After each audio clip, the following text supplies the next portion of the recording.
Economy and morality. Shall we wield our iron fists at that heinous, haunting specter with all its broken promises of justice? Or reach towards imagined opportunity with grasping invisible hands, cupping in our righteous palms its many dark hidden intentions?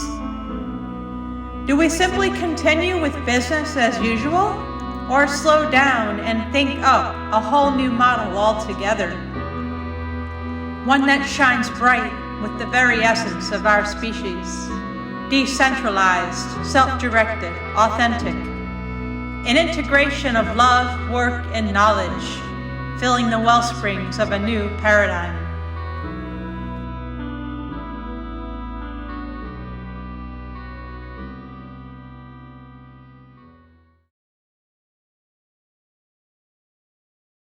When asked about my inspiration for the envisioning of Project Integrity International, I answer with the rhetorical question, what isn't my inspiration? I find such a question to be very peculiar, and perhaps it is my personal understanding that at the center of the human experience lies a drive to seek a purpose greater than oneself. Perhaps the materialistic, superficial understanding of society and world that I witnessed throughout my life left me feeling emotionally hollow, mentally blank, and spiritually starved. Perhaps it was that which uninspired me that inspired me. An equally relevant question has been asked, who inspired me? The answer, everyone. Famous persons who have accomplished great humanitarian feats, as well as the unknown among us who have been the quiet helpers and healers in their daily lives. Because the PII vision is premised on two concepts, I will mention the great humanitarian architect who coined the terms, Buckminster Fuller. He not only envisioned and invented housing structures designed to protect their inhabitants from natural disasters, but expressed deeply in his writings the importance of synergy and ephemeralization. Synergy means the creation of a whole greater than the sum of its parts. He coined the term ephemeralization, which is the ability of technological advancement to do more and more with less and less, until eventually you can do everything with nothing. Project Integrity International expands upon these two principles, as it is ever so critical to match the rapidly accelerating pace of planetary degradation with equally ambitious restorative efforts in an ephemeralative approach.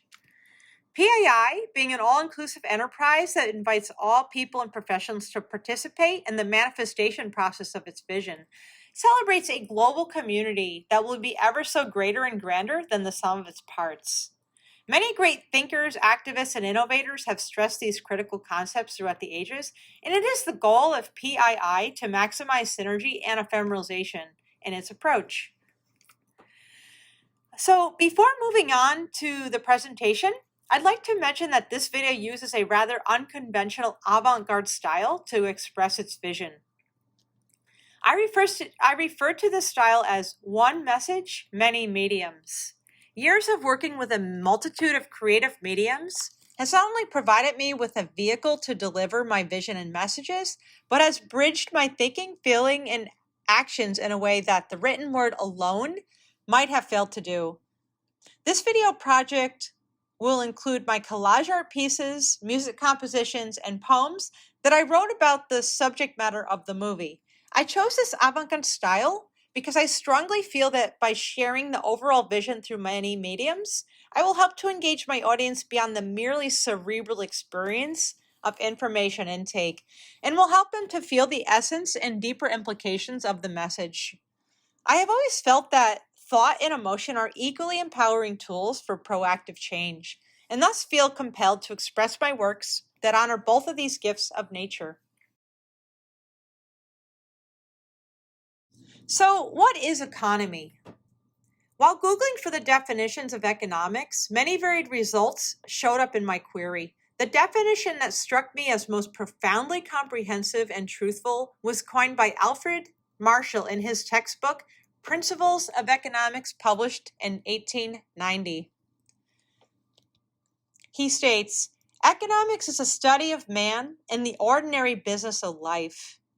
It inquires how he gets his income and how he uses it. Thus, it is on the one side the study of wealth, and on the other and more important side, a part of the study of man.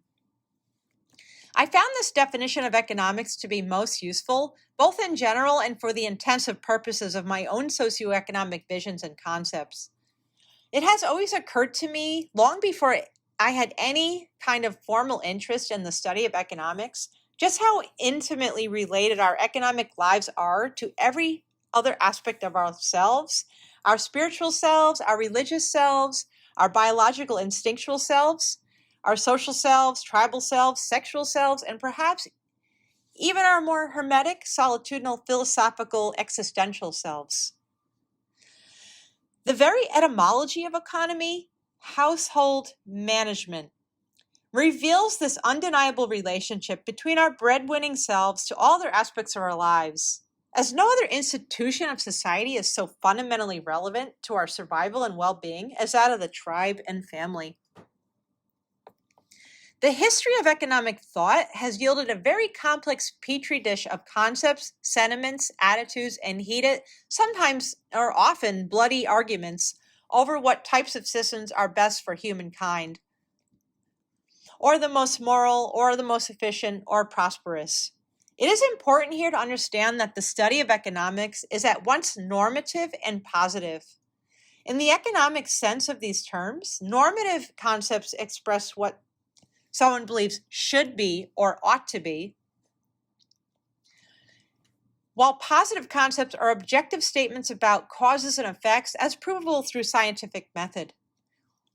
While it is not the focus of this video to discuss and address the schools of economic thought, I do want to give a brief summary of my new concept in economic thought, the holistic integrationist approach.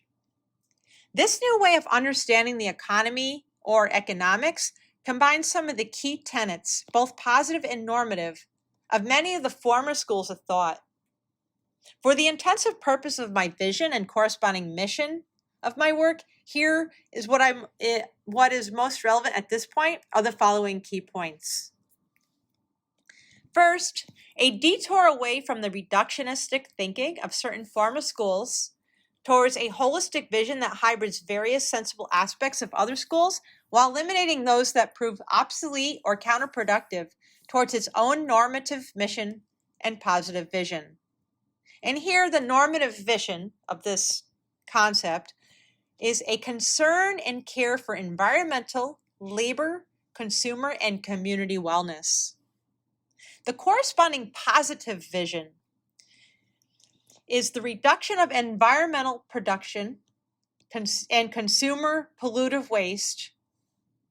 The corresponding positive vision is reduction of environmental production and consumer pollutive waste through education, holistic culture, and utilization of mapping tools towards maximization of leisure time, health, fulfillment, and abundance. And finally, a new concept I have coined evolutionary jet lag. The tendency of individuals, communities, nations, or globalized societies to continue thinking, feeling, and behaving in certain ways that may have served such people well in one economic moral epoch, but proves counterproductive, pathological, or outright destructive in the new emerging epochs. The vision for the new holistic integrationist economic school of thought is in the beginning stages of development. But for now, I'll briefly share the key ingredients for this new recipe for both economic understanding and corresponding framework for the Project Integrity International vision upon which it is based. So both the holistic integrationist economic school of thought and the Project Integrity International business model integrate all academic disciplines towards comprehensive analysis of world issues and epidemics, solutions in environmental restoration, economic entrepreneurial empowerment, wellness, and social justice, innovation inventive incentive of market economies with grassroots movements in holistic lifestyle,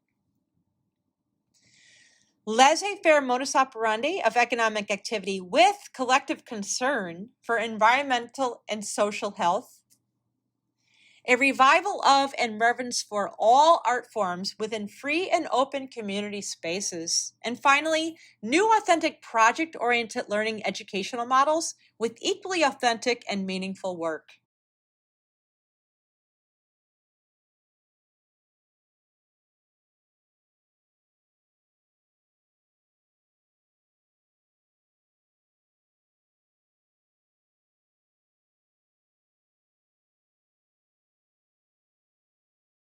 If you're curious about this vision and would like to gain a sneak peek, my book, A Critical Inquiry into the Life and Death Quandary, What is Wealth? Thinking Back and Moving Forward, serves as a useful primer for this more detailed vision to come.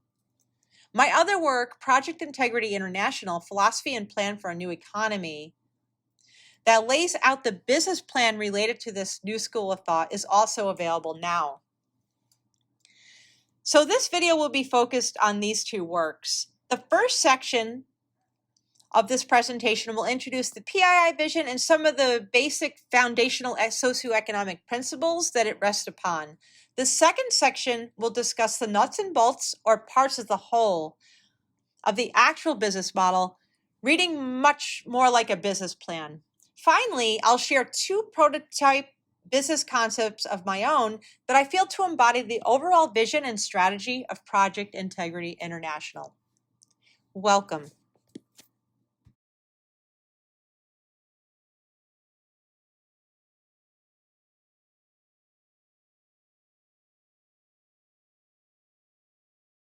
One concept that has always resonated with me is a theory in psychology proposed by Abraham Maslow in his 1943 paper, A Theory of Human Motivation. In this paper, Maslow pinpointed 5 categories of basic human needs. In this collage, titled Maslow's Dilemma, I reflect on how these needs are expressed and achieved in both a healthy, holistic, organic way, as reflected on the left side of the pyramid, and then, as we see in today's globalized society, as depicted on the right. Project Integrity then posits a corresponding framework, the 6 universal concerns and corresponding epidemics of humankind. This collage, titled Pandemic, was inspired by reflecting on all the mayhem going on today across the world with the COVID pandemic. It occurred to me that it is more critical than ever to maintain a broader view on not only all the social epidemics taking place here on planet Earth, but too, how all these epidemics truly cause and perpetuate one another. Without this bird's eye perspective on the human condition, we cannot truly begin to tackle these problems to any significant, lasting degree.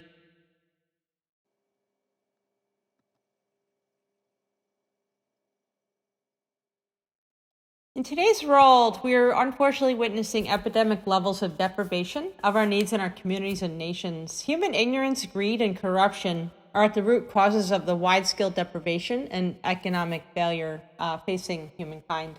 More than a business and economic system, it is critical to note that PII is an international community that takes a proactive approach to addressing these human issues. PII then identifies 6 universal concerns and corresponding epidemics of humankind. Air and nutrition, pollution and famine. Throughout history, human beings have struggled against forces of nature, such as droughts, floods, storms, forest fires, that have diminished their available local and global food supply. Today, we are experiencing epidemic levels of air pollution, obesity, hunger, and food contamination that appeared when the greed of agribusiness began to feed consumer addiction while ignoring basic human needs.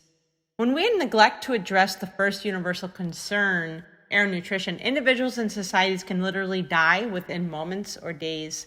PII's nutritionists, agriculturalists, air quality specialists, and franchisees will help to restore abundance, health, and balance to the local and global food supply. Next, we have sexuality and reproduction and the corresponding epidemics of rape and eugenics. Statistics reveal alarmingly high rates of rape, child sexual abuse, sex slavery, unwanted pregnancies, sexual dysfunction, sexually transmitted diseases, and other expressions of our sexual ignorance in virtually all countries of the world. Eugenics the social philosophy that advocates the improvement of human heredity traits through various forms of intervention has also posed a horrendous problem when used to justify forced human sterilization and genocide. So when we neglect to address this universal concern, human beings suffer sexual dysfunction, population imbalances, and act out with all kinds of sexual violence. PII sexual health professionals will modernize and enlighten sexual education. They'll challenge exploitive aspects of the sexual entertainment industry. They'll work to eradicate black market sex slavery and restore health to human sexual expression and reproduction. Critically, by creating alternative economic opportunities, PI will be able to provide a viable refuge for women and children who are made vulnerable to sex slavery by their life circumstances. Next, we have housing and transportation and the corresponding epidemic of homelessness and overcrowding. With a significant increase in natural disasters across the globe in recent decades, implementing more environmentally efficient technologies and innovations must become a priority for the human race. When we neglect to address this universal concern of housing and transportation, human species perish without protection from temperature extremes, natural disasters, ineffective mobility, and technological accidents.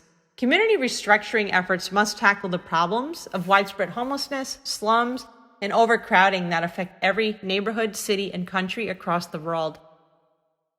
By designing, producing, and providing durable and sustainable housing, transportation systems, and other technologies, PII helps to more effectively shelter and transport the world's population.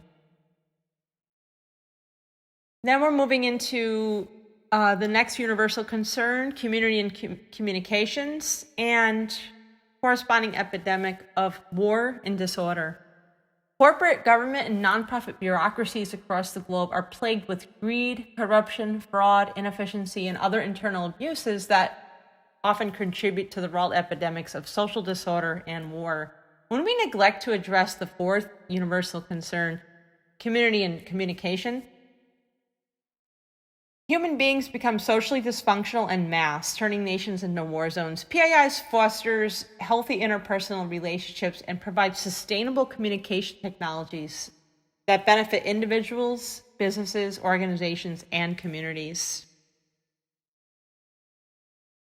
Next, we have the next universal concern, education and enlightenment. Very important because we all know how much ignorance and corruption is dominating virtually all entities and aspects of life across the globe. A myriad of ills within both the public and private educational systems across the globe impedes the physical, intellectual, and spiritual growth of the world's youth.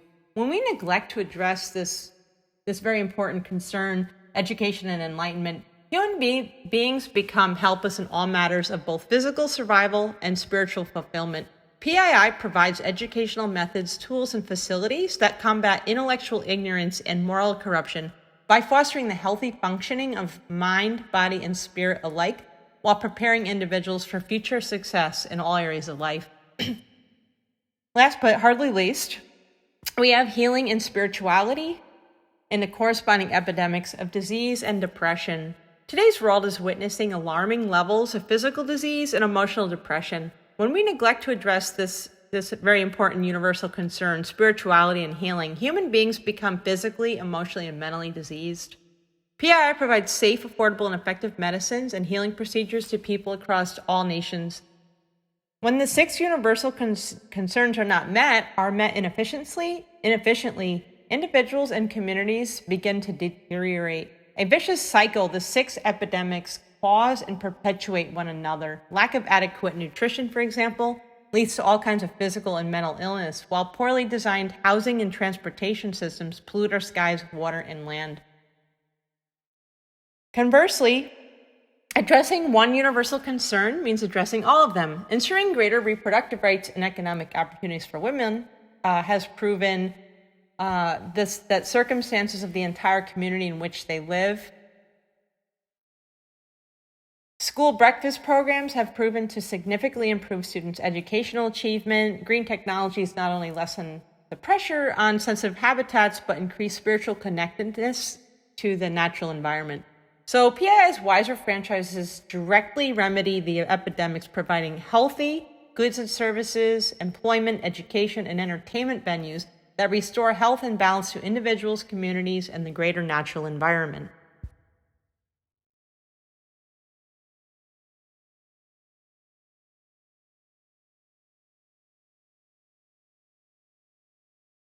This collage is titled The Paradigm, as that is what this piece of artwork represents. The paradigm that human beings have existed in for centuries, and that one of America's own 20th century presidents so accurately referred to as the military-industrial complex.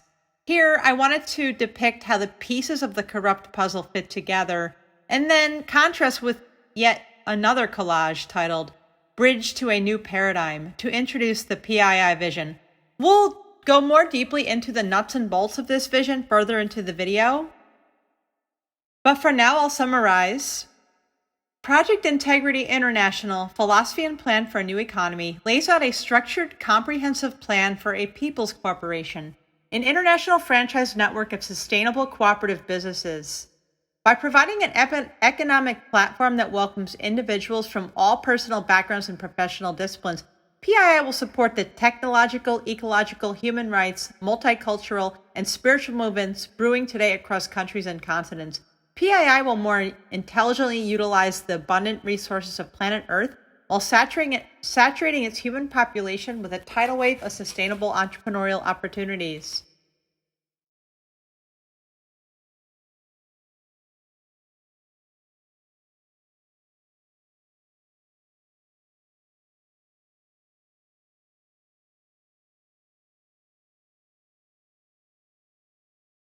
This collage, titled Rise of the Proletariat, was inspired when I reflected on a time when I was laid off from a job during the 2008 recession and visited the unemployment office. While waiting in line at the bustling office, I had this epiphany regarding my personal situation as reflected in the mirror of the greater economy. I thought to myself, if so many real workers producing real products and delivering real services to the community were being laid off, why are there so many pencil pushers in this unemployment office still being paid with our hard-earned tax money? If there was enough money to keep these administrators on the payroll, who in essence were not directly producing any kind of real product of sustainment such as food or other essentials, then why are so many essential workers standing in this line? It hit me at that moment. It became very clear to me that just how arbitrary was government spending and the general rules too regarding such things as a 9-to-5 workday standard for all, and the who, what, where, when, why, and how much of consumer culture in general. It occurred to me that the true core of the crisis was this arbitrariness of work, of consumer culture, and of the monetary system altogether. The true culprit then in the overriding economy was a culture of waste, the grave waste of what I have coined the 12 essential elements of effective economy. Here, I have identified 12 essential elements of both individual businesses and the larger macroeconomy that we are all struggling to survive in. The arbitrariness that I'm referring to is in regards to the inquiry, does money truly represent these 12 essentials?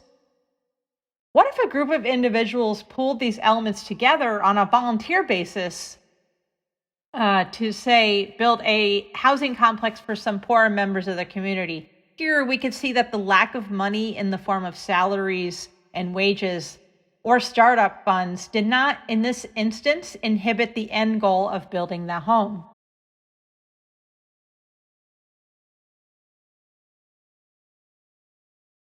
Collage titled Gateway Drug sheds light on the second area of wastefulness characterizing today's globalizing economy. This is the wastefulness of modern-day consumer culture, whereby human addiction drives the production, distribution, consumption, and disposal of so many toxic, unnecessary goods and services.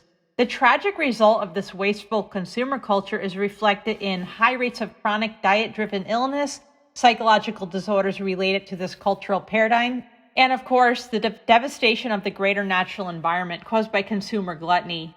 Most ironically, perhaps, was the 1980s era war on drugs waged by the US government.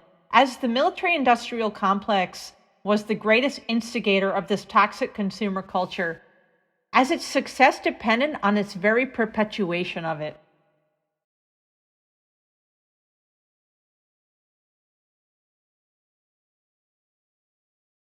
Okay, so based on these epiphanies, I devised this chart which compares two distinct types of economies, which we'll go into more deeply a bit later into this video. Here, the great tragic conundrum of the work ethic-based economy lies in that increasing productivity, the very measure of its success, yields a greater workload per capita and vastly devastating effects on the natural environment. Alternatively, a tribe, community, nation, or world that prioritizes meeting the basic needs of its populace and protecting its non-human counterparts will result in less wastefulness and thus more leisure time per capita, less production-generated pollution and thus greater health, and more contentedness and thus less crime and violence. In this need-based economy, by eliminating the standard one-size-fits-all 9-to-5 workday, moving away from fixed wages towards profit sharing, and keeping a bird's eye view on human demand quantities, the need-based economy controls for over and under production, thus minimizing waste and maximizing leisure time. Technological automation of labor, while threatening workers' jobs in the work ethic-based economy, actually benefits their need-based working counterparts, as tasks, assignments, and chores merely get redistributed, along with surplus profits, when automation reduces overall workload. A need-based economy, I just want to point out here, need not be bland, technologically behind the times, nor non-pioneering, nor devoid of entertainment pizzazz, but will direct its ample leisure time towards arts, music, and athletics in a way that fosters spiritual appreciation, intellectual curiosity, environmental sustainability, and creative passion. The gratuitous conquest for stuff that we see in today's consumer culture will gradually be replaced with the satisfying, fulfilling experience of designing, innovating, and developing everyday survival necessities that nurture consumers and harmonize with the greater natural environment.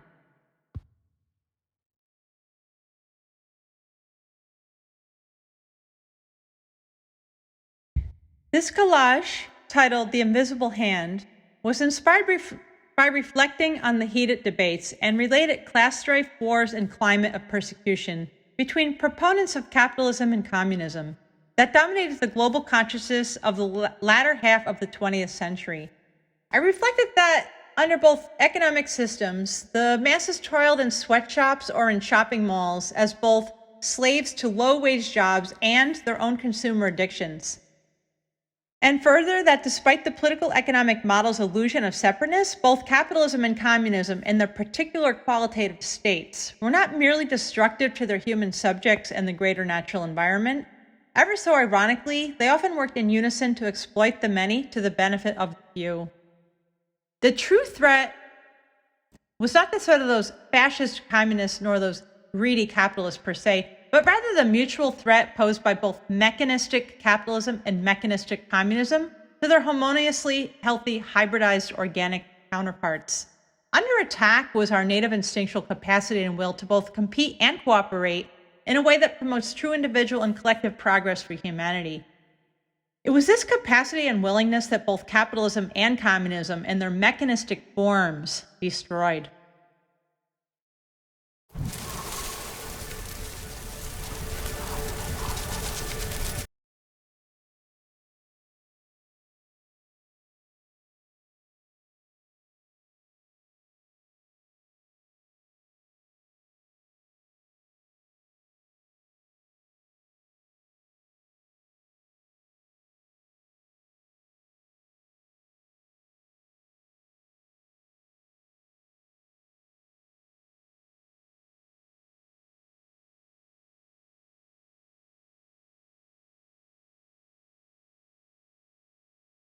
So here, in this infographic, I propose that the false dichotomy of economy is that between communism and corporate capitalism, as both systems, as they have manifested in the real world, share in common centralization of political and economic control in the hands of government and corporate elites, the compulsory 9-to-5 work ethic for all, and the encouragement of toxic consumer lifestyle.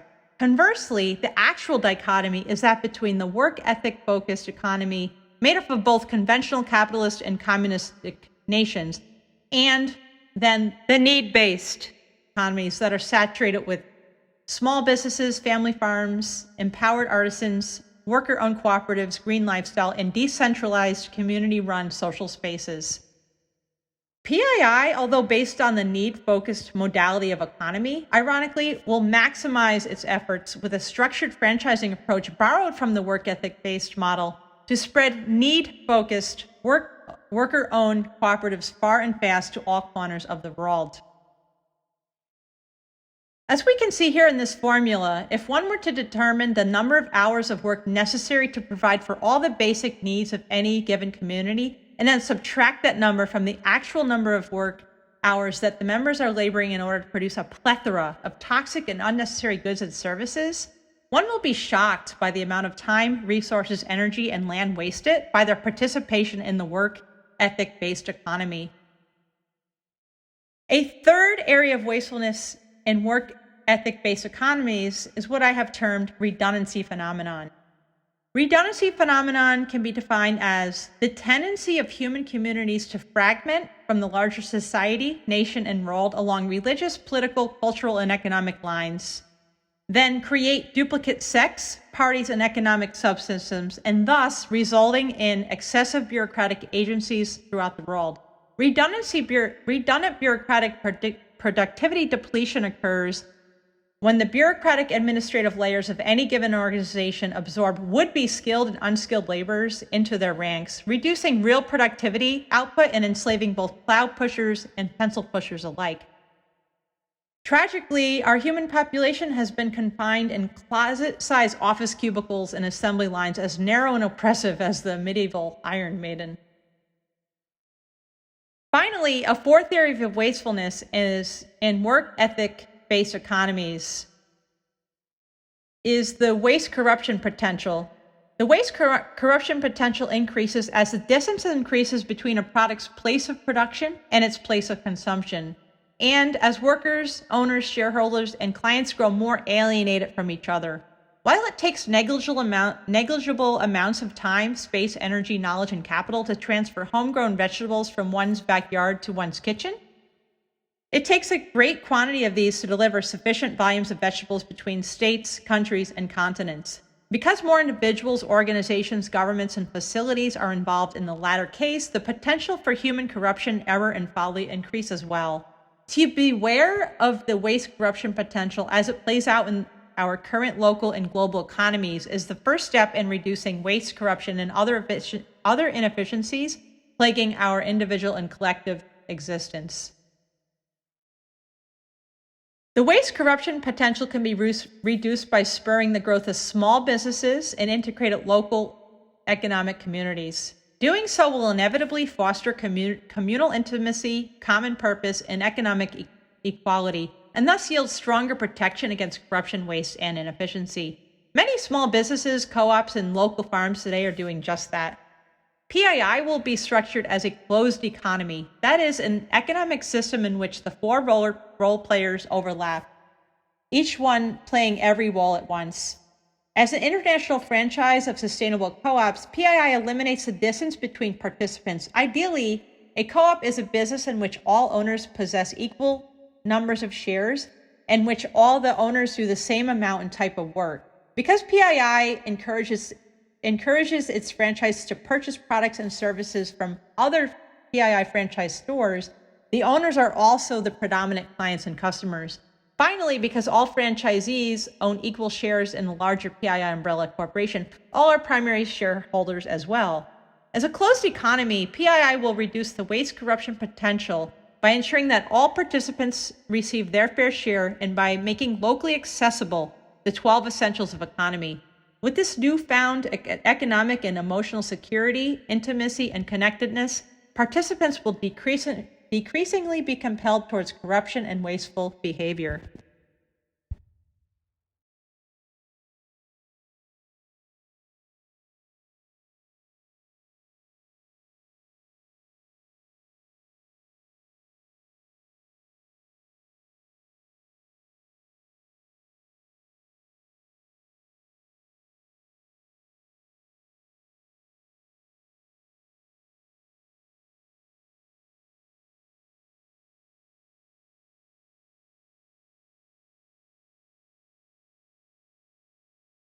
Okay, so before getting into the nuts and bolts components or divisions of Project Integrity International, I'd like to discuss a shift in paradigms, what I call the revolution of revolution.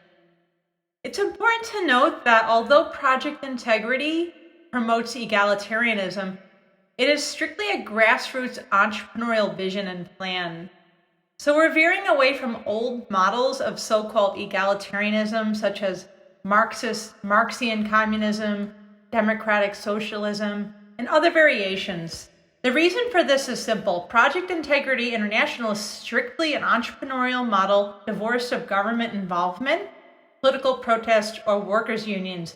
This is not to say that we dismiss the efforts made in other models of social change, but simply that our focus is best limited to our own business dealings, if you will. Therefore, I feel compelled to take a few moments to make clear the distinction between the old Marxian paradigm and the new PII model. As we can see here, the old Marxian paradigm consisted of landowners who owned the land and profited off the rental obligation of peasants. Then we have the bourgeois, the business owners who owned the means of production and exploited the working class, the proletariat, who toiled under the management and forked over the surplus profit generated by their own sweat. Finally, there was the petty bourgeois, sandwiched between the toiling workers and the big business owners, who are the individuals who work for themselves as doctors, lawyers, and other private contractors within skilled professions. These could also be small business owners as well. Although perhaps the original intent of Marx and his earlier followers may have been to shed light on the injustices of these hierarchies, history has shown us that when governments and citizens attempted to manifest this new Marxian paradigm, much bloodshed, persecution, and other tragedies ensued. So-called communist countries turned into dictatorships overrun with toxic sweatshops, which ironically exploited proletariat, and bloody Cold Wars and persecution of professional classes. So the overall climate was one of contention and contempt and social disharmony. Many strategies that ensued in such as the civil rights era were actually very beneficial in raising awareness of racial and social injustices. How it could also be double-edged sword. For example, nonviolent protests did help to raise consciousness around a lot of issues and did do a lot of good. But it also created a bipartisan divide and ill will in the following decades. Violent revolution, unfortunately, just invokes more martial law, more lockdown, curfews. Unions did have a lot of success.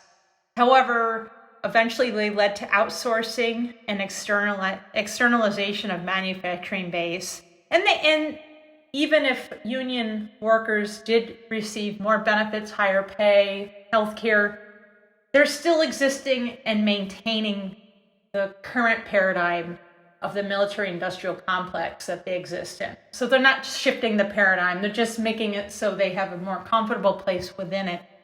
And the nonprofits and NGOs have done a lot of great things, helped a lot of people, but often they fall into the traps of excess bureaucracy, sometimes fraud, sometimes redundancy, which is, again, excess bureaucratic activity, where donations may get channeled into high salaries of directors versus actually helping those. Again, these are overgeneralizations and good things did come out of many of these things. However, the overriding paradigm did stay the same. Okay, so in the new PII paradigm, we welcome and invite all those who possess paradigm changer mentality from all class ranks of society across the world to pool their skills, talents, goodwill, hard work, and ingenuity to bringing about the new model, the PII model.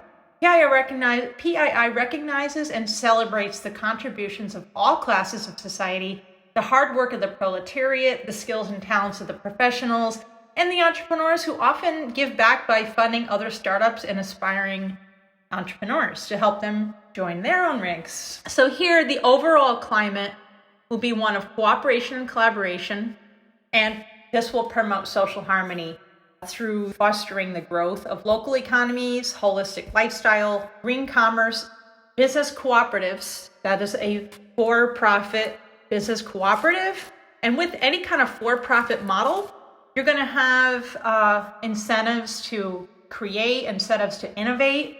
You're going to have inspired, in this case, the worker is the owner. So groups of worker owners, which is the definition of a worker-owned cooperative, they are going to be enjoying the profits of their own hard work. And it's going to inspire them to create and innovate even new, more holistic technologies and such, and entrepreneurship. So here, the results shall be social safety, harmony, peace, sustainability. Again, we're promoting green product lines and services, long-term abundance, achieving abundance, mental and physical health is inherent. When people feel respected, when someone's their own boss, it brings back a self-esteem. When they're promoting green products and services, they're also indulging in them, so they're gaining the health that comes with a holistic lifestyle, whether that be with diet and their entertainment choices and such and so forth, meaningful work and play, and personal group independence. So I just wanted to distinguish between these paradigms to avoid any kind of confusion.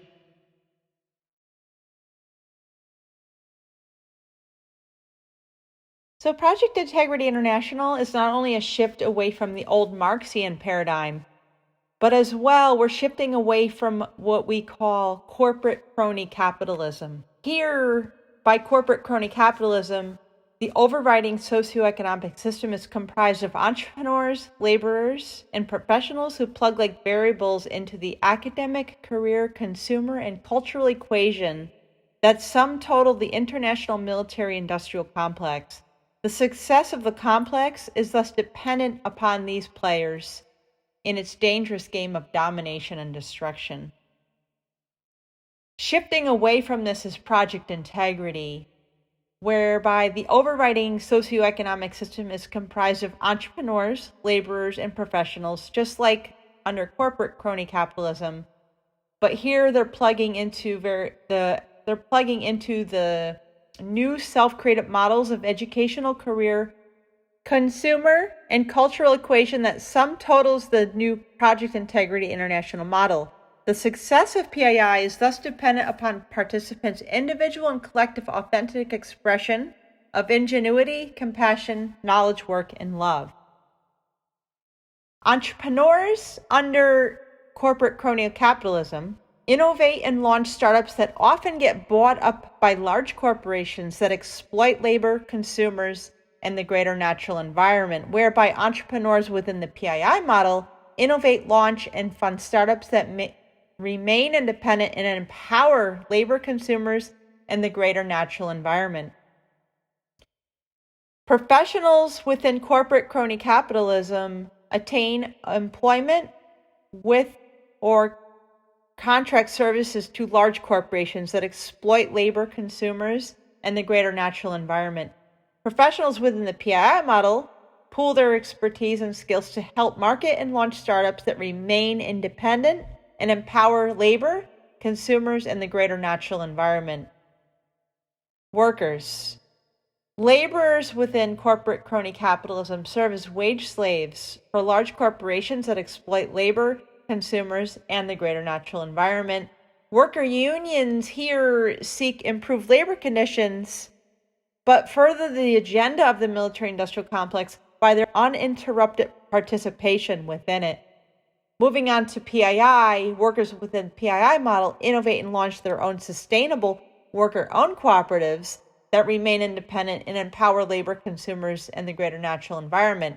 Worker unions serve as recruitment agencies for PII's independent business opportunities. So here we're shifting from the old worker union mode of social change to workers simply becoming their own boss, becoming their own teammates within the Project Integrity model. And thus here they're gaining independence and more opportunities to engage in the sustainable economy and to take a larger part in the managerial process of their own companies. And finally, military and law enforcement. Military and law enforcement personnel within corporate crony capitalism enforce the laws and carry out the commands of elite political and corporate agendas, despite the constitutionality of those commands. Military and law enforcement personnel, as allies of PII, under the Project Integrity umbrella, protect the constitutionality of the people in spite of commands of elite political and corporate agendas that threaten the constitutional rights of the people.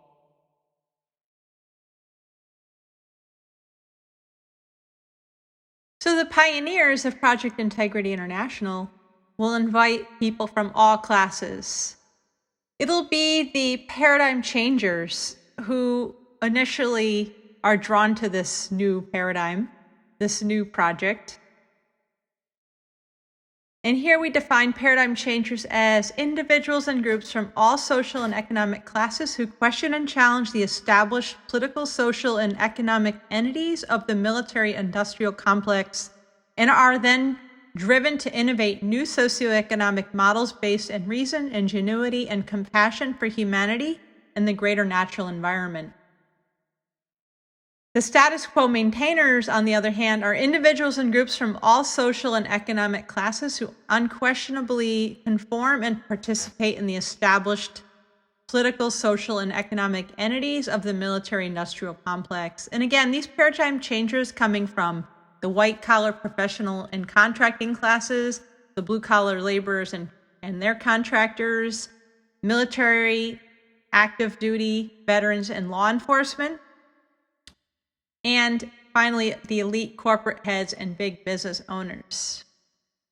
All four of these sectors of society have both their status quo maintainers and their paradigm changers. And again, we're not interested in pitting one class against the other. We're interested in inviting all those from all classes who are true paradigm changers and who maintain this mentality and this approach to their lives. Over the past few decades, there's been a lot of talk in the media and in social circles about corporate domination and the corruption and abuse exhibited by large corporations towards employees and the greater natural environment. And this goes along with consumer abuses and creating a toxic consumer lifestyle through manipulative marketing and advertising and whatnot. Perhaps the greatest conundrum perplexing the progressive movement lies in this very anti-pro-corporate debate. The corporate world provides the majority of our jobs, consumer products, and luxuries that comprise the lifestyle that we have grown accustomed to since the dawn of the Industrial Revolution and subsequent information age that we're in right now. So despite obvious and prolific corporate abuses, our survival has become directly contingent upon many of the products, services, and jobs provided by the corporate entities across the globe. So anti-corporate proponents argue that corporate personhood and limited liability aspects of the legal entity itself allow for corporations to commit environmental, consumer, and labor abuses without consequence. But if we could see the basic legal entity as an empty bowl, we could begin to realize that it's not the bowl, but its contents that bring about pollution and abuse. If we fill that the bowl with products, services, advertisements, and marketing strategies that deliberately manipulate our addictive tendencies, our emotional vulnerability, our instinctual impulses, the bowl becomes as toxic as its contents. On the other hand, if we do fill that same bowl, the corporate legal entity that allows for limited liability and so-called personhood with green products, healthy lifestyle marketing, and be your own boss, entrepreneurial opportunities in the sustainable marketplace, we can then begin to actually take advantage of that limited liability and corporate personhood towards the maximization of our efforts.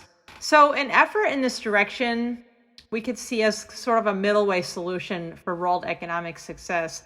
Not only do people begin to access what they need immediately to survive in a holistic, healthy way, but the paradigm itself changes altogether. The push and pull between the world of corporate dominance and nonprofit philanthropy transforms into a world where new independent, sustainable enterprises gradually replace existing toxic military industrial entities, but two, greatly diminishes the need for charity itself. So in this new paradigm, Beggars become buyers, corporate employers become independent entrepreneurs, and coworkers, supervisors, and managers of the traditional corporations here in the Project Integrity International model, they simply become startup partners under the worker cooperative model. The mother company is a corporation, a people's corporation, and this merely functions to consolidate and thus reduce redundant bureaucratic activity while protecting the liability of individual companies. So in the middle way, this is the middle way, the way of moderation. We could see this as a fluid catalyst moderating between two warring polarized ideologies of the anti-pro-corporate debate.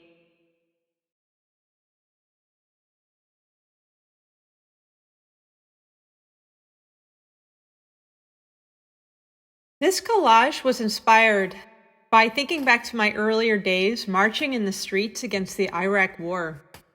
I recalled the very day when it occurred to me that all my marching, coupled with the fact that 60% of Americans oppose this invasion, not to mention the sentiments expressed by many returning soldiers who felt the pointlessness in these wars, did nothing to stop these invasions. I realized that day that while human technological invention has yielded many wonderful, useful things, along the way we have become like our machines. Further, our supply-demand economy seemed to parallel the behavioral branch of psychology that reduced human beings to stimulus-response creatures, despite the many other wonderful aspects of ourselves, such as reason, logic, and compassion. That's when my concept of the universal structure of the nation-state emerged.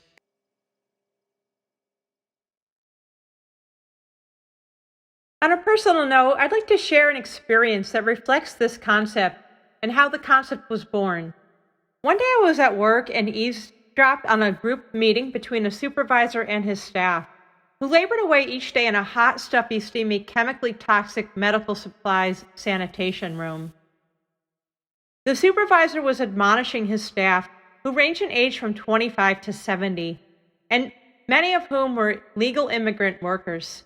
I noted that he spoke to these workers the way a strict, bitter teacher addresses school children. The staff members just looked down towards the floor with looks of boredom, dismay, and shame on their faces. The following week, while browsing in a grocery store aisle, I overheard a conversation between a mother and her preteen daughter. The child asked her mom if they could buy some cookies. The mother removed a different brand product from the shelf and replied, "You know, those are not the healthiest for us. Would you be willing to go with these instead?" Her daughter smiled and said, "Yes, Mom, I understand."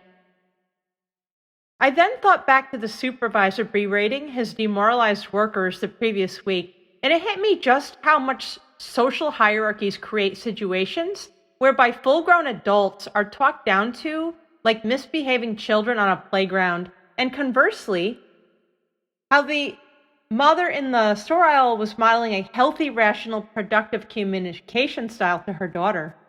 Although I had innovated the concept of the universal structure of the nation-state long before witnessing these incidents, I was reminded of the origins of the concept, as I have also been treated like these low-wage workers in virtually every entity of society, including my family, the church, in school, and in the workplace.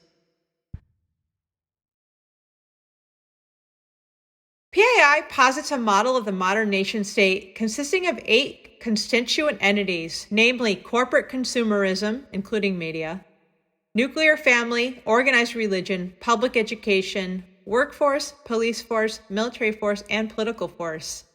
These entities each play a distinct role in producing and maintaining the nation-state of which they are a part. So on a physical economic dimension, these entities of our world's nation-states function to feed, clothe, house, transport, educate, protect, and entertain us. On a spiritual political dimension, the nation-state serves to provide all citizens with a sense of unity, order, and patriotic morale necessary to motivate citizens to work together to keep the system functioning. Here, the first entity, consumerism, is the goal entity. So put simply, consumerism is the individual and collective utilization of goods and services. It involves such activities as eating food, fueling cars, watering gardens, and purchasing products. Consumerism is the result of our drives to meet our needs and satisfy our desires, whether as individuals, communities, or nations. In the 20th century, the entertainment industry and media have come to dominate our consumer-driven lifestyle and purchasing habits. Therefore, it is critical to understand how these two sub-entities also affect our consciousness and behavior. The next three entities, nuclear family, organized religion, and public education, mold the youth of the nation into future adults who will become the actors in their workforce, political force, military force. In these formative years, children formulate ideas, attitudes, and actions about the world from their families, religious authorities, and educators. These entities prepare the youth for their future roles as workers, consumers, soldiers, and voters. So each entity seems to share in common a four-layered hierarchy or chain of command, if you will. Furthermore, real experience and scientific studies reveal similar corruption and abuse patterns occurring within each of these entities.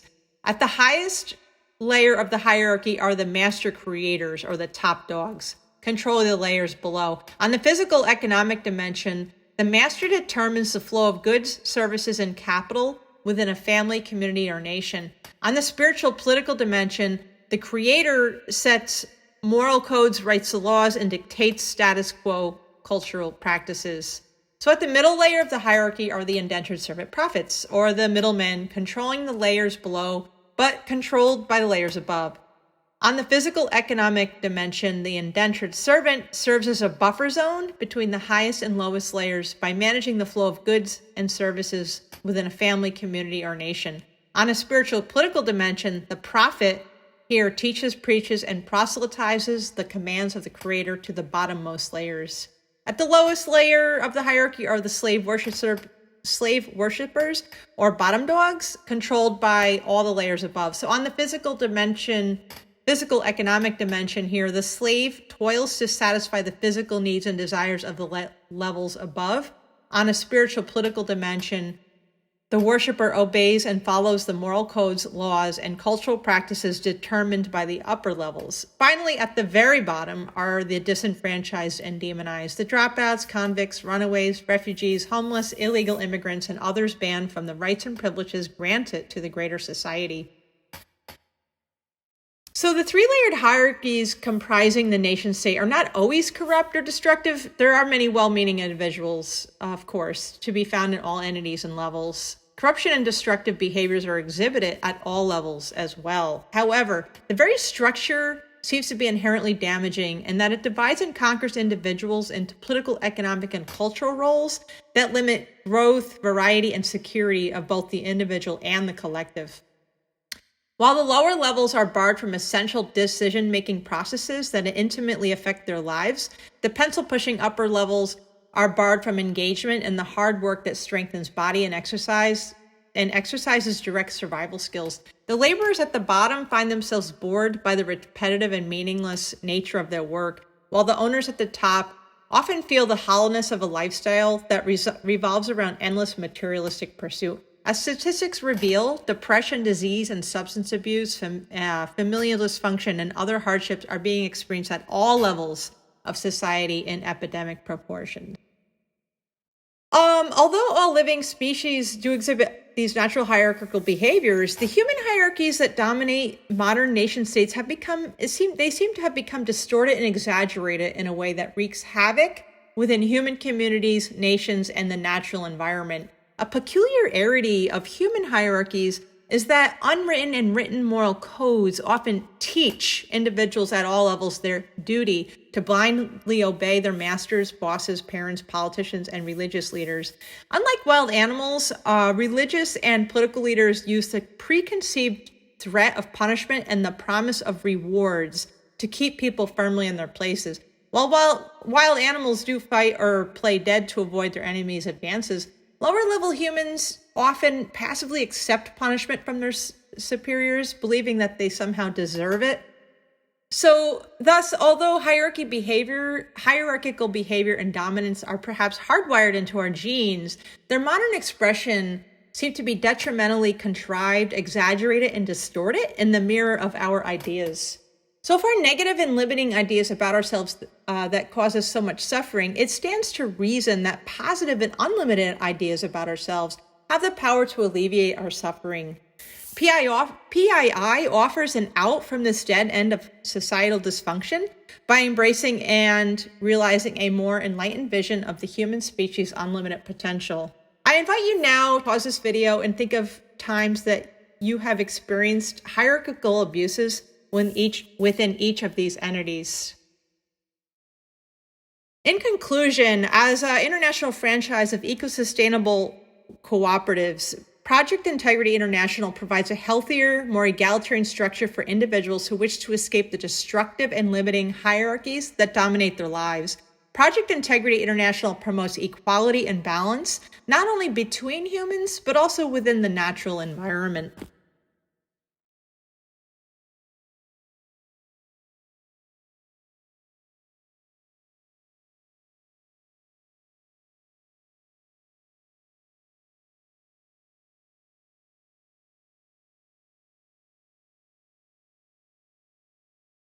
This collage titled Primal Sublimation was inspired by reflecting on an earlier period of my life where I had suffered deep feelings of depersonalization and alienation from my own sense of self, community, and the world.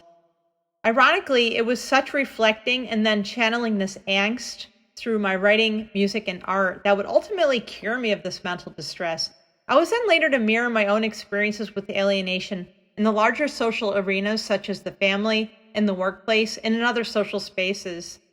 This collage reflects how this alienation may have ensued along the shifts between economic epochs or modes of survival and existence throughout the ages. Perhaps alienation spread as we shifted from direct connection and survival off of the land and into the oppressive factories, offices, and shopping malls of modern lifestyle. Perhaps, as shown in this collage, we merely sublimate our drives into new expressions as we shift from simple gathering, pastoral, and agrarian lifestyles into the modern military-industrial rat race of the times.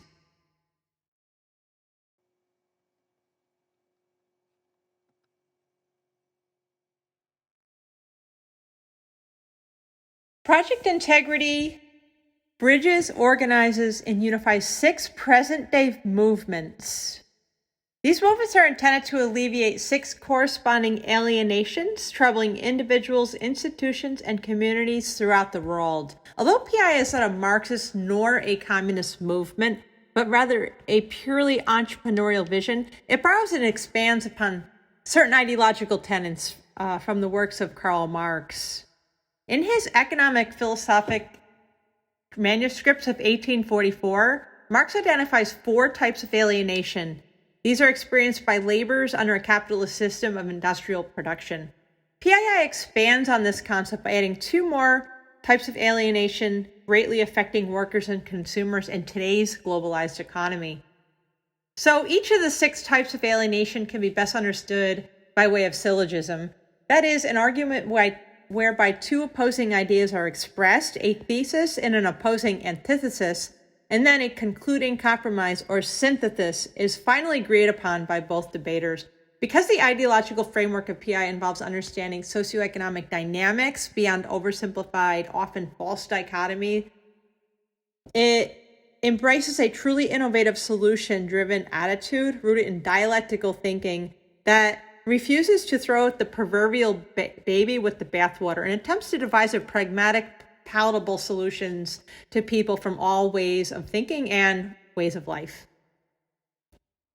So Karl Marx, living, theorizing, writing in a time situated, he was writing smack dab in the middle of the first and second industrial revolutions. He was deeply concerned with the effect that major shifts in industrial production processes and commercialization exerted upon the common laborers. So his theory on alienation perhaps is most greatly relevant to the fundamental foundation of the overall PII vision and mission that intends to solve for this alienation with an innovative reintegration approach. So we'll briefly go over these 6 alienations and corresponding movements towards reintegration. I go much deeper into each of these in the book. So in the first column here, we have alienation from. Marx talked about alienation from the activity of one's labor, the product of labor, the alienation from one's own self, and alienation from other workers due to the factory assembly line, which alienates people from not only the fruits of their labor, because they do not own the means of production as they may have if they owned a small shop, or if they made a product with their hands and sold that directly to their neighbors. So this has been eliminated. So we have, again, the alienation from activity of one's labor and the product of labor itself. So before the Industrial Revolution, you might have had an artisan make shoes, a pair of shoes, a cobbler make a pair of shoes for his neighbor. So he's not alienated. He's designed them with his own hands. He's innovated them with his own mind. He's made every component of the shoe and combined them. So there's a craft there. With the assembly line, you're reduced to just putting one eyelet on a shoe all day long. And this is just an exasperating life for a lot of people that are suffering in sweatshop labor situations across the world in factories and whatnot. So it's an alienation from the activity of one's labor and the product of labor itself, because now somebody in another country is enjoying that product that you don't even know, and the individual who owns the factory is scooping off the surplus profit from your sweat, from your labor. This also alienates one from their own self and other workers. When someone is seen as a number, this is going to eventually create strife between workers who may be now in competition to move up on the next notch of the ladder within the hierarchical framework of that company or factory system. And then this will eventually alienate us from the community. Again, we're not producing products for our own neighbors or own family anymore. So the customer who comes into a large department store sees you as a cashier, but they no longer see you as the neighbor providing a vital resource for your neighbors. So the product was made in a foreign country and getting shipped to your country and then sold in a store. And the alienation it's like water. It seeps everywhere and it saturates the collective consciousness of the consumer, of the worker, and what have you. So I'm adding 2 more with the project integrity. It's basically, as we already stated, the alienation from community and nature. So with mass consumerism and this kind of shop till you drop culture that's ensued within the last century, we've become alienated from nature, as the acquisition of things, and more things has replaced the more simple life where we're just communing with nature and spending our days outdoors and with family and friends. So the dichotomies here within the activity of labor is owner versus worker. Project integrity wants to challenge this dichotomy of owner versus worker, which means there's a class strife between owner and worker, one exploiting the other in many instances. So with the worker-owned cooperative, the business partnership is now the new synthesis, where small groups of people within a cooperative model own their own storefronts. They making the products with their own hands.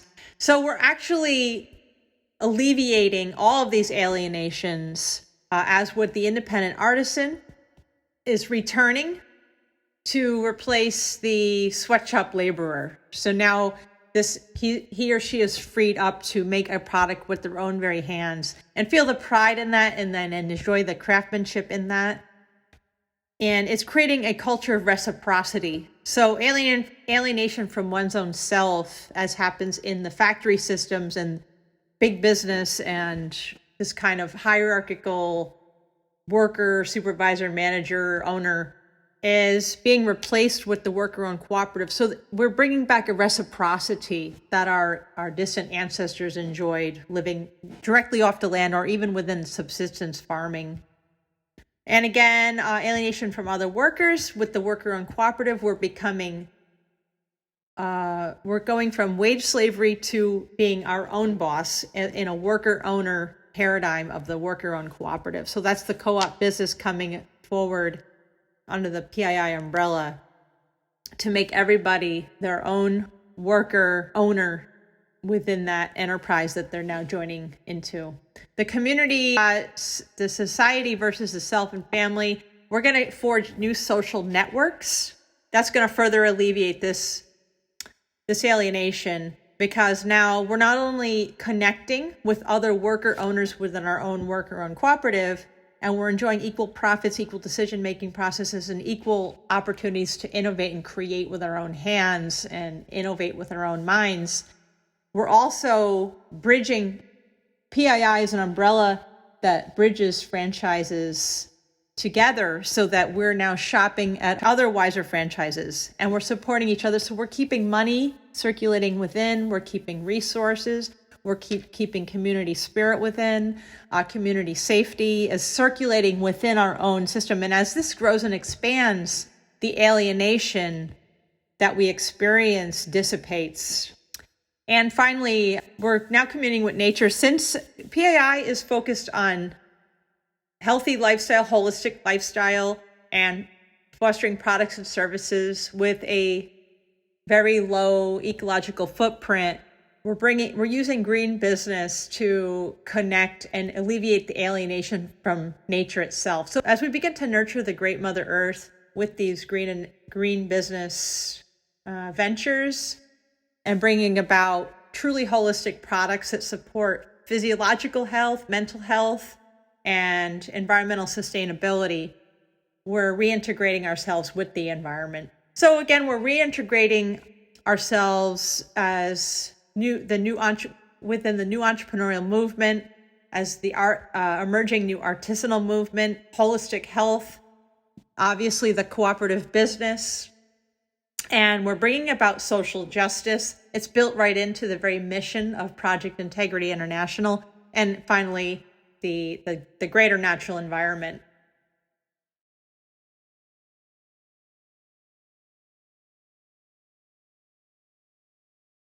Okay, so what differentiates PII from green market cooperativism and green market capitalism? And by this, I mean by free market cooperativism and green market capitalism, I simply mean the growth of random, small, or larger sized green businesses that are disconnected from each other. So they don't have an umbrella such as what PII offers. And this umbrella is the essence of what differentiates PII from these individual independent green businesses. Maps of change, bird's eye view approach to strategic placement and planning of cooperatives. Maps of change, controls for under and overproduction by continual transparency of time-space events of all activity. So maps of change is a key component of Project Integrity, and we're going to go deeper into this in a few minutes. But it basically consists of 6 maps that pinpoint and continually track the resources, technologies, trends, events, potential participants, partners, and client bases that will be the foundation for franchise success. These maps will also be used to determine strategic placement of wiser franchise storefronts so as to avoid scarcity and oversaturation of any business entity, thus safeguarding the interests of all franchisees under the PII umbrella. Eliminates redundant bureaucratic activity by eliminating middlemen and streamline automation of red tape processes. So PII franchise businesses use uniform training manuals and other legal documents. By doing this, PII will drastically cut costly administrative needs and thus avoid getting caught in sticky red tape that traps so many entrepreneurs, and just free people up to engage in the day-to-day business ongoings without getting caught up in these red tape processes. It also eliminates top-heavy bureaucracy by streamlining and using software to eliminate excess bureaucratic activity that generally sucks energy from businesses in general. Closed economy, money, resources, innovation, and innovations remain and circulate within the franchise network. So here we have PII will be a closed economy. That is an economy whereby capital generated by franchises is recirculated back into the wiser economy by encouraging franchisees to shop at other wiser stores and by granting all franchisees shares in the greater PII establishment. So again, we have keeping the money circulating within, and with an independent green business, profits may just leak right out into the mainstream economy. And this is very important, big and badass enough to deplete the military-industrial establishment of its participants through recruitment to PII, and actively and collectively addresses social and environmental epidemics as built into its very mission. So today, more than ever, it is critical that international communities do foster the growth of environmentally and life-sustaining technological innovations, yet green is simply not enough.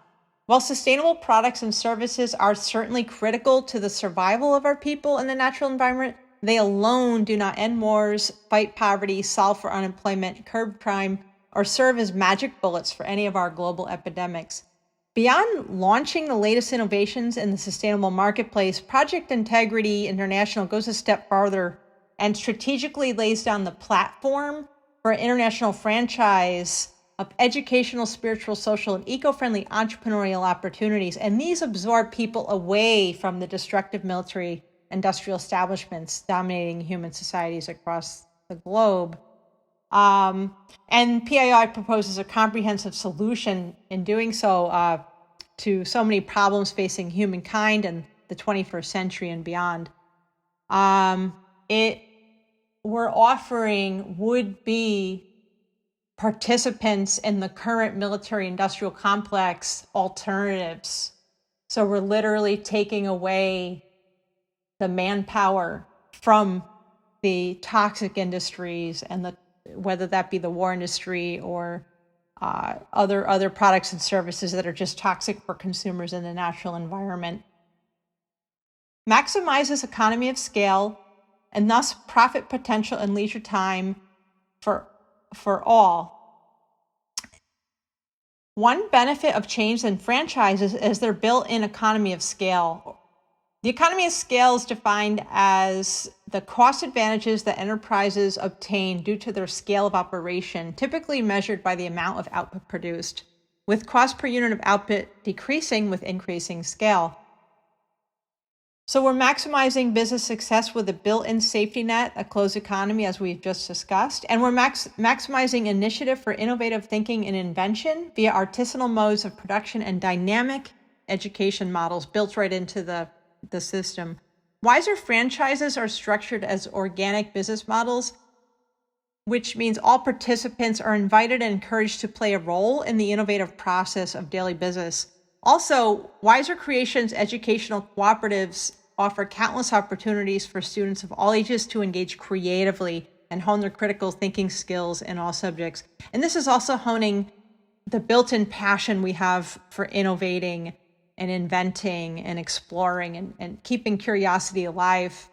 And this is going to contribute to coming up with new solutions and new technologies that'll foster environmental health and human sustainability.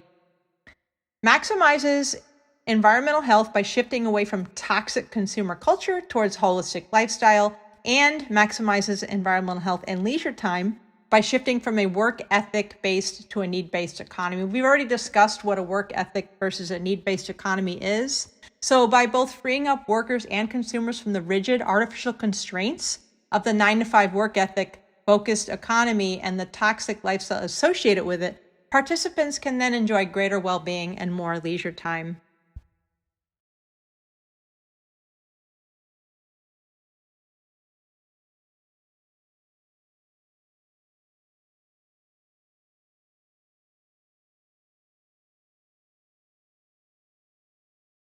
Although economic policies vary within and between nations, all countries, states, and cities across the world have legal regulations over all business entities. Therefore, Wiser Franchises as an international chain must meet the economic regulations, codes, and policies at municipal, state, and federal levels of jurisdiction. So because many franchisees participating in PII will not have business education's knowledge and know-how, PII provides the team of experts and professionals that will provide assistance with administrative tasks. Importantly, because franchise businesses use uniform training manuals and other legal documents, PII will drastically cut costly administrative needs and thus avoid getting caught in sticky red tape that traps so many entrepreneurs. Project Integrity International headquarters branches will exist in convenient central locations throughout PII's market zones across the world. It is important to note here that we are not a top-heavy bureaucracy. Instead, we're bringing together experts and administrators from all sectors of the economy to help reduce administrative activity by streamlining and modernizing administrative processes. So again, we're streamlining documents.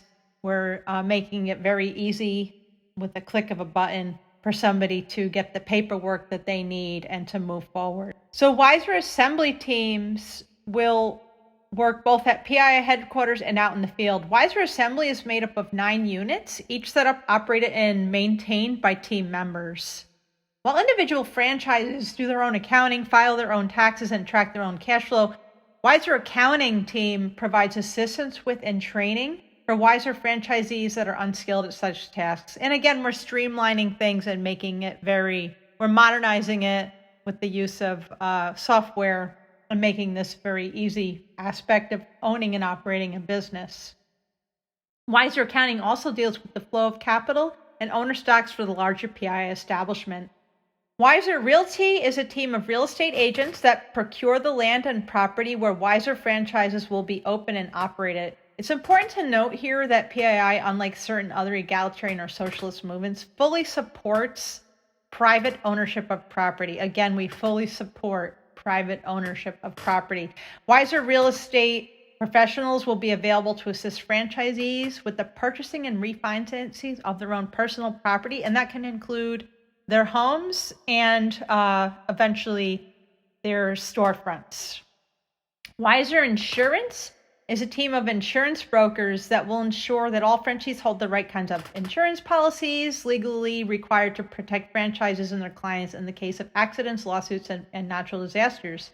Wiser Marketing is a team of marketers and advertisers who will devise and implement effective promotional plans for popularizing Wiser products and services, design television, radio, internet, and print ads, and conduct the market research necessary to make Wiser franchises a success. Maps of Change consists of a team of expert geographers, cartographers, researchers, and statisticians who design and continually update and archive a series of maps that will be used to plot out where Wiser franchises will be demanded, permitted, and patronized. Wiser Training is a team of educators who will teach, train, and coach future franchisees how to most effectively operate their businesses. All aspects of owning and operating a business will be taught, such as accounting, bookkeeping, customer service skills, advertising, and human resources.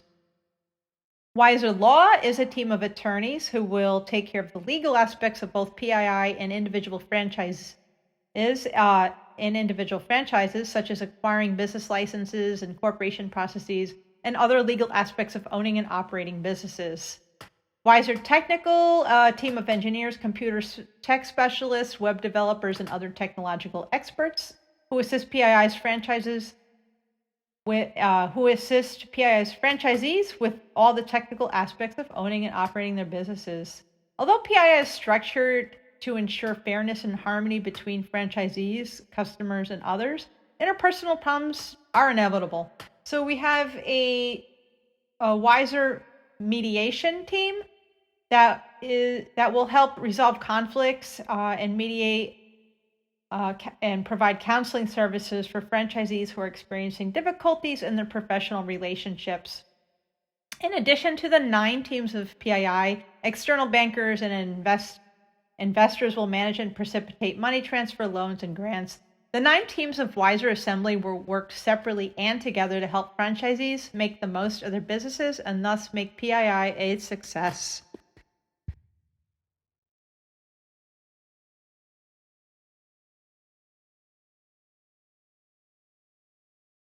Wiser Creations is the laboratory and design center where the prototypes for future Wiser franchises, products, and services will be conceptualized, designed, produced, and enhanced. Wiser Creations team consists of experts, technicians, scientists, engineers, architects, artists, innovators, and contractors who take on the responsibility for conceptualizing, designing, creating, and enhancing the initial prototypical products and services to be produced, distributed, and sold at Wiser franchises. All members will hold shares of Wiser Creations. PII's Maps of Change team of cartographers strategically market products and services to global areas that both need and demand the products, thus avoiding over and under production. Wiser Creations' motto is global brand, local flavor. Unlike most global franchise chains, no 2 Wiser franchises will be the same. Although all franchises will distribute and sell Wiser Creations retail products, franchisees will design and decorate their storefronts, market their products, and present themselves to the public in a way that is unique to their own personalities and cultural backgrounds. For example, all Wiser brand restaurants will use the same high-quality organic fair trade ingredients in their cuisine, but their individual menus will reflect the talents, preferences, and cultural backgrounds of individual Wiser franchisees.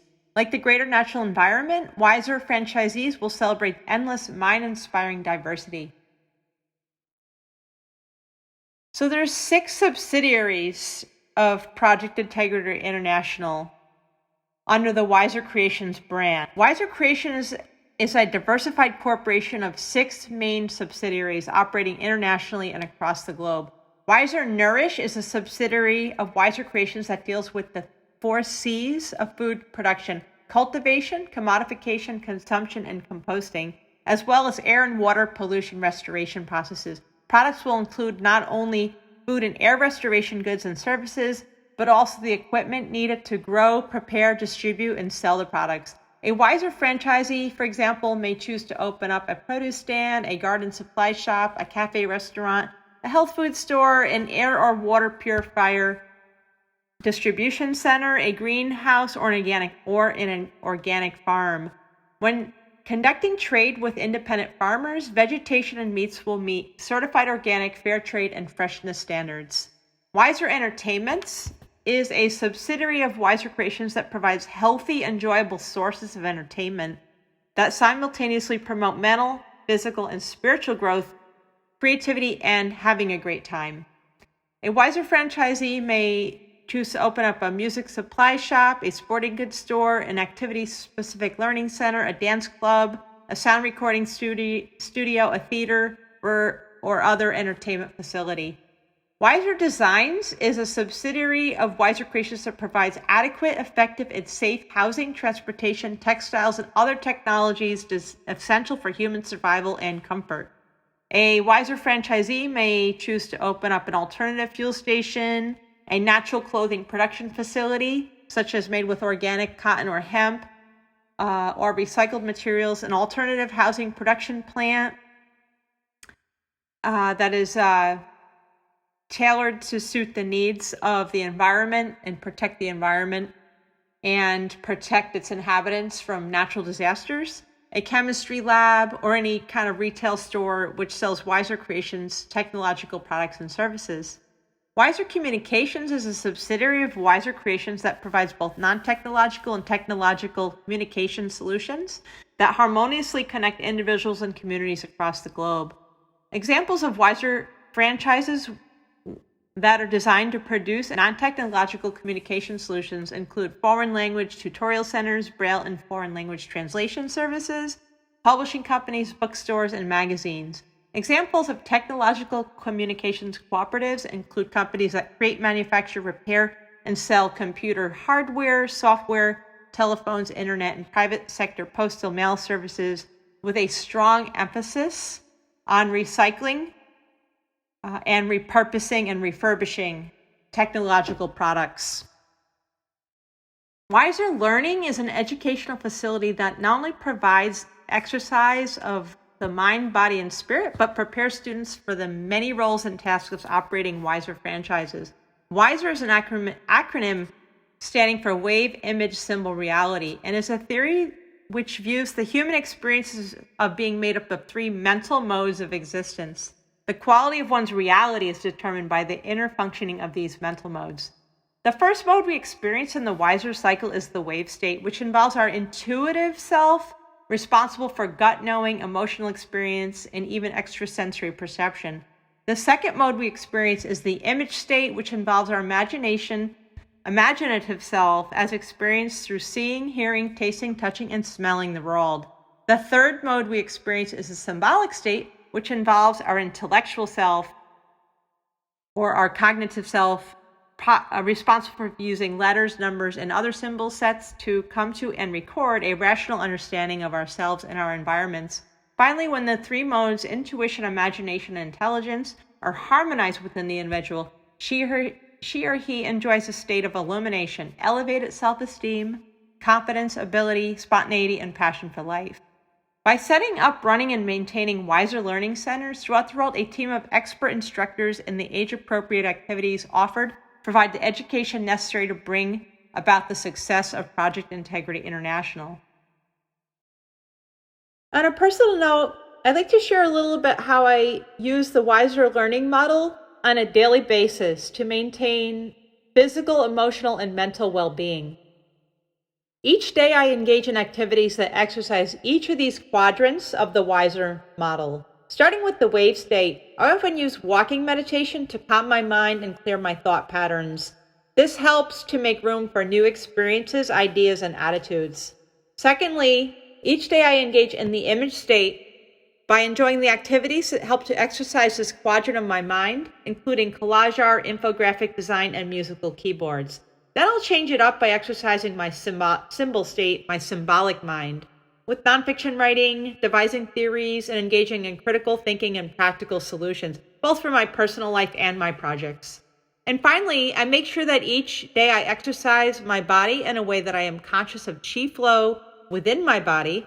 The results of this daily practice have been extraordinary. These results include heightened passion for life, heightened intuitive decision-making processes. Also, I enjoy the more tangible results, such as my published books, my artwork, and my musical recordings. Improved relationships, both professional and personal, are also enjoyed as well, as I enjoy connecting with other soulful, creative individuals on all of these endeavors and subjects.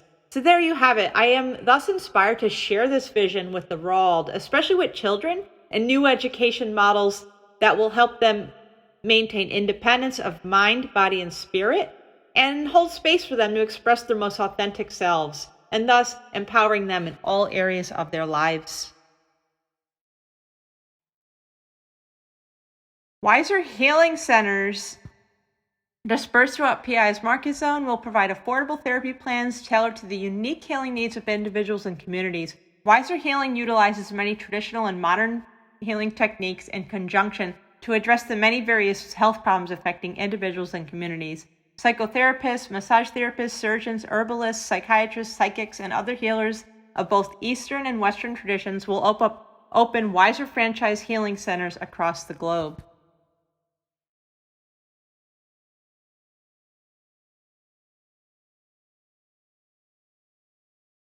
One day while I was walking down Mission Street in the bustling Mission District of San Francisco, I noted that the entire street, stretching for blocks, was lined with dollar stores, liquor stores, and fast food restaurants, mostly mom and pops, but a few corporate franchises as well. In that moment, I recalled Thomas Malthus's essay on the principles of population. In this essay, Malthus links population growth to poverty and scarcity of resources.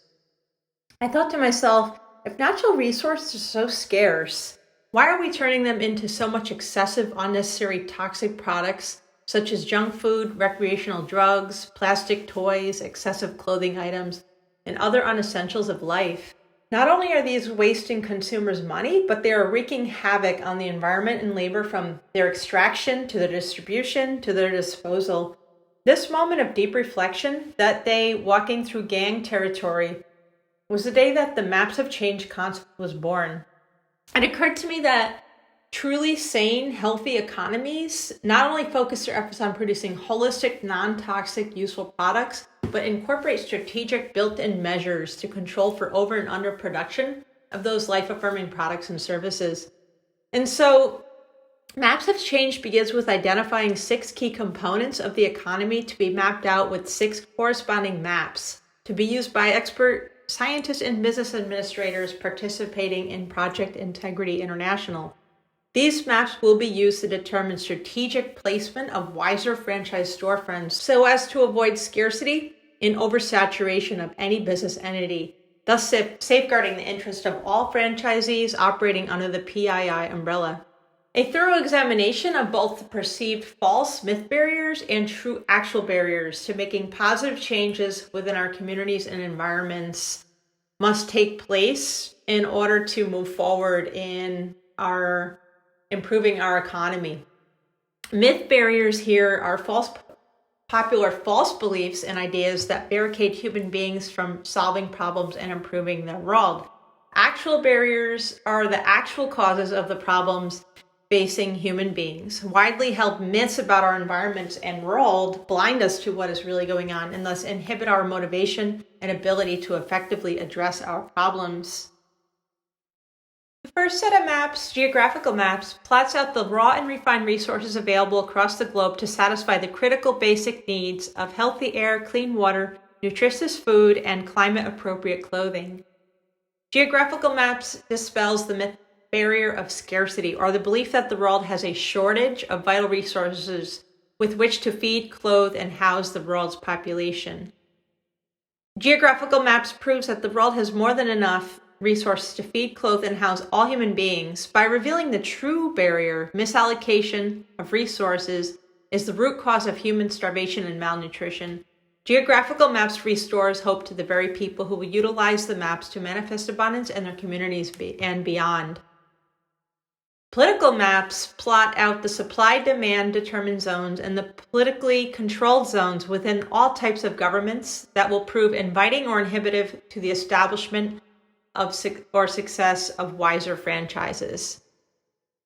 And here, by shedding light on oppressive and obsolete policies, the root cause of political, cultural, and economic stagnation, political maps plots out zones where wiser franchises will be both demanded by consumers and permitted by the written laws and cultural mores of any given locality.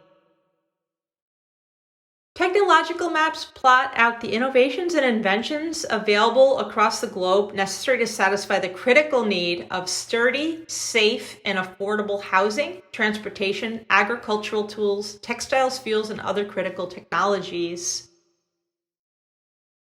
Technological maps dispel the myth of technological progress or the illusion that technological advancement is the greatest measure of human success. Rather, technological maps proves the true barrier, technological ignorance, characterized by misuse, overuse, and unnecessary production of needless, harmful technologies, is the root cause of environmental pollution and human injury.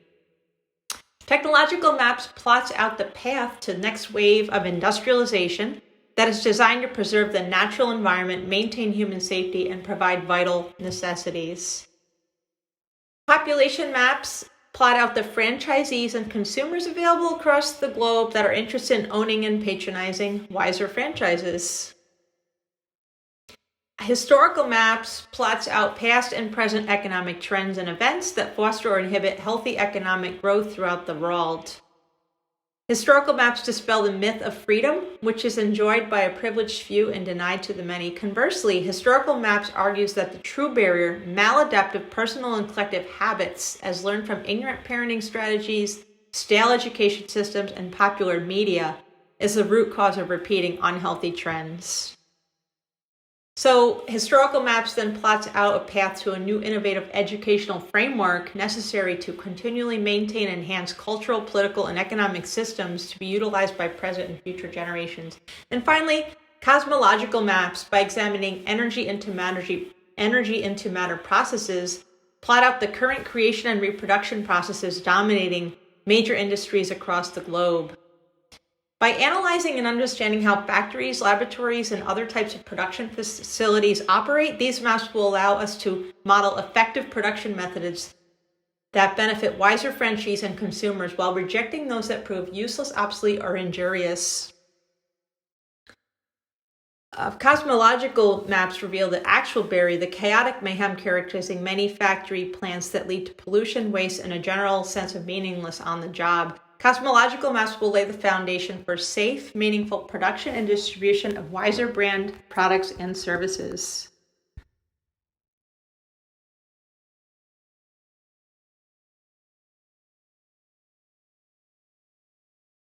Wiser Creations cooperative franchises simultaneously promote business efficacy, efficiency, and equality. As a franchise, wiser franchises can maximize efficiency by spreading far and fast across nations and continents.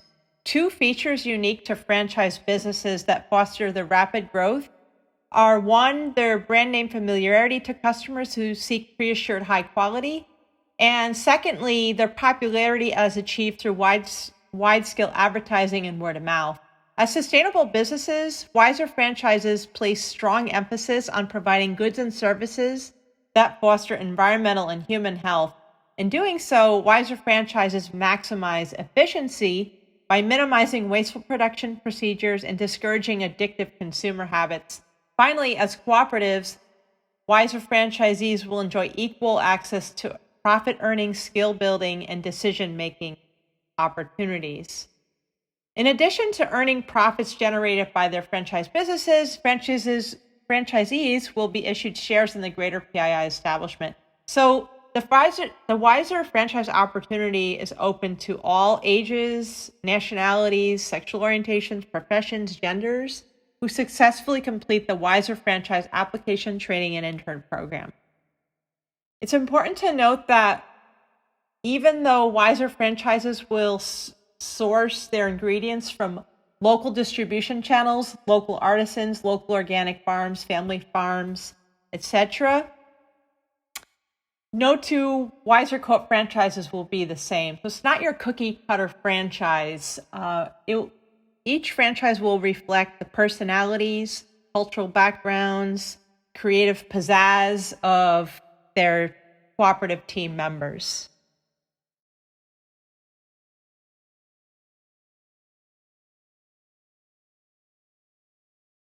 So obviously, PII will not exist in a bubble. It will necessarily interact with existing entities and institutions of the current global society. Therefore, I wanted to reflect on PII's relationship with these external entities and institutions. By being fully transparent here, PII can ease fears, bridge common efforts, and empower relationships with external parties who may or may not want to interact with PII businesses and its community. So first we have existing small businesses. Here I have conversion. Now, PII will assist other small businesses who wish to become more sustainable while remaining independent. Alternatively, small businesses who may be struggling, who may want to become cooperative models instead of traditional hierarchical models, they will also have the option to convert to wiser franchises. But importantly here, we will not be actively interfering with current small mom and pops. So it's 100% by their own willing and choosing. Again, if they want to convert into worker-owned cooperatives and remain independent, or become more sustainable in their product line, or join with wiser franchises and take advantage of the opportunity of falling under the PII umbrella to create those, to enjoy the powerful network of businesses existing within that circle. Independent green businesses, we have collaboration. So PI will shelve other green brands, thus boosting profits and market exposure for them. Also, PII welcomes green businesses who wish to convert into wiser franchises. And again, this is 100% by choice. And we want to create a mutual respect and support of existing green businesses who wish to remain independent. And we'd also like to welcome them to join forces with the PII franchise network. Fortune 500s and existing conventional franchises. PII considers the big guys fair competition. Let's play. So as stated earlier, we do not promote official boycotts. So instead of saying we're boycotting products and services because they either they may abuse their labor base within their factory systems, or they may be toxic for consumers and the environment. Instead of boycotting them, we're just simply creating a competitor within ourselves. We are the competitor, so we consider the big guys fair competition. Let's play. Academia. Affiliation. PII will recruit experts, intellectuals, artists, and students from public, private, and alternative educational facilities from all corners of the world and create empowering affiliations with other academic facilities. So again, we're drawing support, talent. We're inviting people from academia who may not want to follow traditional career paths and become their own boss and within the franchise cooperative opportunity and take advantage of that. So there's all kinds of empowering relationships going on here as well. And finally, nonprofits, cooperation. PI will work with nonprofits to make wiser franchising a more viable opportunity to low-income neighborhoods, cities, and nations. So a lot of nonprofits are involved in empowering their clients towards personal economic empowerment and providing all kinds of services for the disenfranchised and the disempowered clients who come to them looking for support.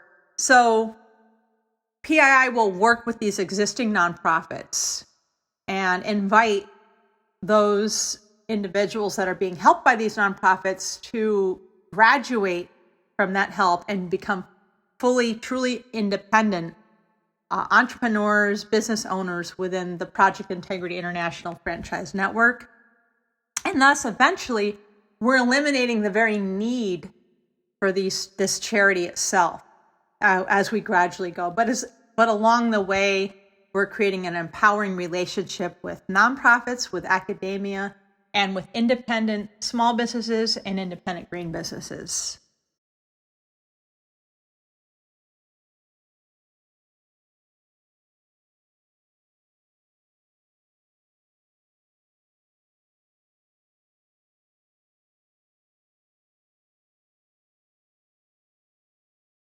Okay, so what might some of these co-op prototypes look like?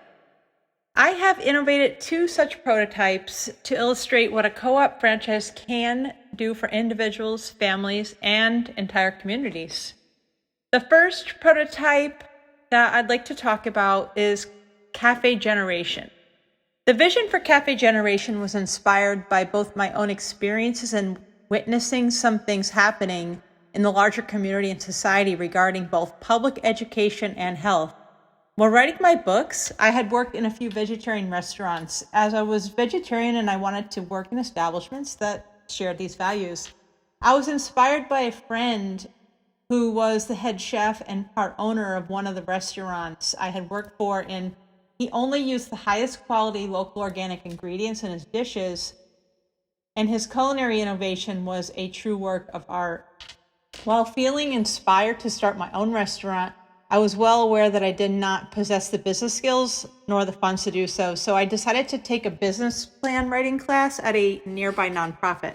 Feeling inspired by both what my friend was contributing to human health and local green economy, and also what the nonprofit was contributing to aspiring entrepreneurs, led me to the brainchild, Cafe Generation. So the basic idea is to bring both holistic nutrition and lifestyle, and entrepreneurial skill development to teenagers in a fun, safe, dynamic, real-world cafe setting. What makes Cafe Generation a PI prototype, more specifically, is that it will be owned and operated by its workers and its strict dedication to sourcing its ingredients and products from local, organic, family farms and artisans.